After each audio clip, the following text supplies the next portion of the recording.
Doctor साहब शुक्रिया वक्त देने का। शबीर बताइएगा यार, आप कन्फ्यूजन दूर करें कौम की कि क्या कैसे बात हुई थी ये? जावेद साहब, इमरान खान ने एक नहीं 3 मरतबा इस बात का एडमिशन किया है कि 9 मई से पहले GHQ के सामने उन्होंने खुद कारकुनों को एहतजाजी कॉल दी थी। अच्छा, ये बात 1-2 लोगों के सामने नहीं हुई, वहाँ पर 9 रिपोर्टर्स मौजूद थे और उनके अपने भी रहनुमा मौजूद थे। हम कोई 1 साल से अडियाला जेल को कवर कर रहे हैं। 1 साल में जितनी भी उन्होंने 9 मई पे बात की है, उसमें उन्होंने कहा कि ये हमारे खिलाफ साजिश थी, ये फॉल्स फ्लैग ऑपरेशन था, हम पर झूठे इल्ज़ामात लगाए गए, हमारा कतई ये मकसद नहीं था कि हम वायलेंस करें, लेकिन इसमें जो वायलेंस डाला गया है इसकी जुडिशल इंक्वायरी होनी चाहिए और असल मुल्ज़िमान जो हैं उनको सामने लाया जाए, जो CCTV फुटेज है उनको जो है सामने लाया जाए। अच्छा, ये बात जो उन्होंने कल एडमिशन किया है कि उन्होंने खुद जो है GHQ के सामने एहतजाजी कॉल दी थी पार्टी को, उसका ये कॉन्टेक्स्ट ये बता रहे थे कि 14 मार्च 2023 को उनके घर पर हमला किया पुलिस और रेंजर्स ने। उस वक्त हमने यकीन दहानी कराई थी कि अगर हमारे खिलाफ कोई मुकदमात हैं, केसेस हैं, हम उसमें शामिल तफ्तीश होंगे और अगर गिरफ्तारी की ज़रूरत है तो हम गिरफ्तार भी होंगे।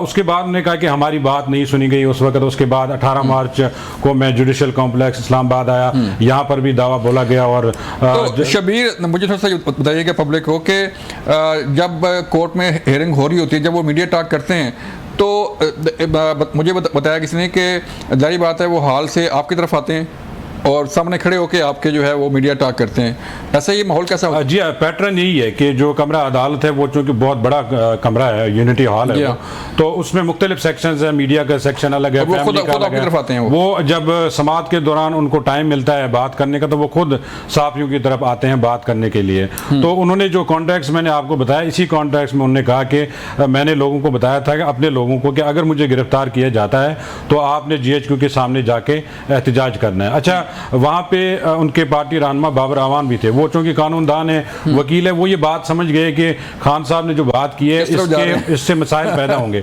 उन्होंने इसकी वजाहत करनी चाहिए और उन्होंने इसको ट्विस्ट करना चाहा कि खान साहब जो बात कर रहे हैं ये 9 मई से बहुत पहले की बात है, इसको 9 मई से ना जोड़ा जाए। लेकिन खान साहब ने बाबर आवान को बिल्कुल अपने हाथ से पीछे हटाया। अच्छा, उन्होंने कहा बिल्कुल मैंने ये कहा है GHQ क्या पाकिस्तान में नहीं है, वो पाकिस्तान से बाहर है, हम GHQ के सामने क्यों एहतजाज नहीं कर सकते, बिल्कुल मैंने कहा था। और ये बात उन्होंने तीसरी दफ़ा उनसे सवाल हुआ कि क्या आप ये फिर एक्सेप्ट कर रहे हैं कि जो 9 मई के वाक़यात हुए वो बार-बार पूछा गया? जी, सवाल किया साहबी ने कि क्या ये एक्सेप्ट कर रहे हैं कि आप जो आपने कॉल दी थी उसी के नतीजे में 9 मई के वाक़यात हुए? उस पर उन्होंने कहा कि मैंने पुरअमन एहतजाज की कॉल दी थी, इसमें जो वायलेंस हुआ है, इसमें जो तशद्दुद का अंसर डाला गया है, ये हमने बहुत शुक्रिया शबीर डार।